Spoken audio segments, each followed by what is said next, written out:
Hey everybody, it's me, Mr. Johnson, with another episode of Virtual School. Today we're going to be going over A Sound of Thunder by Ray Bradbury. I'll give you a quick summary before I get into the questions here.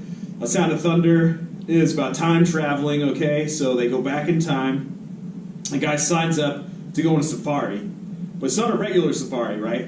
It's a time-traveling safari. Specifically, they're going to take down dinosaurs, Tyrannosaurus Rex, to be very specific. So what's going on here is they're all going back in time to go hunting. I thought everybody really liked the story. A lot of hunters around here, so they go back in time. But before they go back in time, the hunters are really serious to the guy who purchased the hunting experience that you cannot change the past at all. You can't do anything, and the only dinosaurs you can kill are dinosaurs that were gonna die very quickly anyways. So what happens is the guy ends up stepping on a butterfly. He goes off the rails, off the beaten path that they have for them, steps on a butterfly, and when they get back to the future, things have changed a little bit. So we're gonna go over the questions. This is a short summary there. So, question 1. What type of safari does Time Safari Inc. arrange for their customers? Dirt Bike Kid sightings? No. I think you guys would be proud of me, though. I only put Dirt Bike Kid on here one time. It's a time-traveling safari, right, guys? We went over this. They're going back in time to hunt prehistoric animals. Who was elected president of the United States at the beginning of the story? The man's name is Keith. They don't talk about it that long, but they're all just very happy that Keith is president. Okay. The next question asks about the path in the story, okay? So what is the path in the story? The path is made of floating anti-gravity metal. The path floats above the ground in the past so that nature is not disturbed there, right, guys? So they don't want any disruption to happen to the past, because that might change the whole future, which is what the whole story's about. So, next question.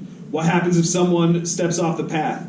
If someone steps off the path, they might disrupt the delicate balance of nature through time, okay? They might disrupt what's happening in the past.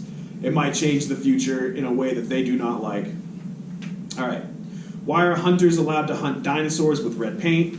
I discussed this quickly in the summary. The dinosaurs with red paint are about to die anyways, okay? So you're allowed to hunt them. That's it.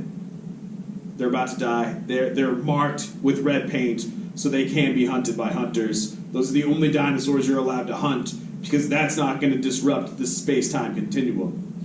So what mistake does Eccles make while the men are hunting?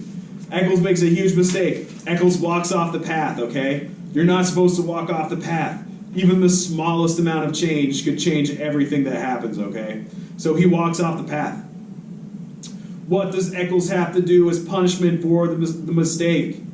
The hunters force Eccles to clean the dinosaur and take out all the bullets out of the dinosaur's body, okay? Before he's allowed to come back. So they make him do that. And why can't the men take the dinosaur home as a trophy? They can't take the trophy because, again, it will upset the balance of the space-time continuum. A lot of small animals are going to eat the dinosaur remains. Those small animals are going to evolve into larger animals. And if even the smallest change happens there, guys, then there's going to be a huge upset to the space-time continuum. That's what they're trying to avoid. So instead of taking the dinosaur home as a trophy, the hunters are allowed to take pictures with the dinosaur, okay? You're allowed to get yourself in a picture with a dinosaur, and that's not going to change anything that's going on, right? It's not enough to change the space-time continuum. But then the next question is, do they get their trophy? And the answer is no. They do not end up taking a picture with the dinosaur because they were so afraid about what's going on here. The guy, Eccles, he loses his mind, right? He's like, I can't believe I'm hunting dinosaurs. He has a bad time, and that's what happens. And then at the end of the story, in what ways is the future different than before? So at the end of the story, the English language changed, And Keith is no longer president, okay? Who is president is the guy that they did not want to be president at the beginning of the story, and that is what changed in history. And then, besides mud, what does Eccles discover on his boot? It's not a small lizard, right? It's a butterfly. He finds a butterfly on his boot. That's what changed history. One butterfly. Which is why the movie Butterfly Effect is named the Butterfly Effect, right, guys? It's not a coincidence here. The guy that wrote that movie clearly read this short story by Ray Bradbury. And then what does the story tell us about the human impact of time travel? Do you agree? And explain your opinion. I kind of agree with this, guys. I mean, there's no right answers, wrong answers on time travel. As far as we are concerned, time travel does not exist. And we don't really know what would happen if time travel happened, if you would upset the delicate balance of history. Maybe you would not change anything at all because history is already set. Depending on what sci-fi you watch, or if you watch sci-fi at all, there's 1,000 different answers to what could happen if you change anything in time. I generally agree, though. If you change time, probably a lot of things are going to happen. You know, I actually went back in time once. It was pretty terrible. You know, there's no McDonald's till like 1960. Ugh, how do you live? I mean, you know, no Netflix until 2010, at least not instant streaming. It's hard. The past was a hard time, folks. Don't go back in time. Take advice from your friend Carl. So, that's why, in most things, you're not allowed to go back in time. You're going to upset the very delicate balance of time. That is Ray Bradbury's The Sound of Thunder on Virtual School with Mr. Johnson.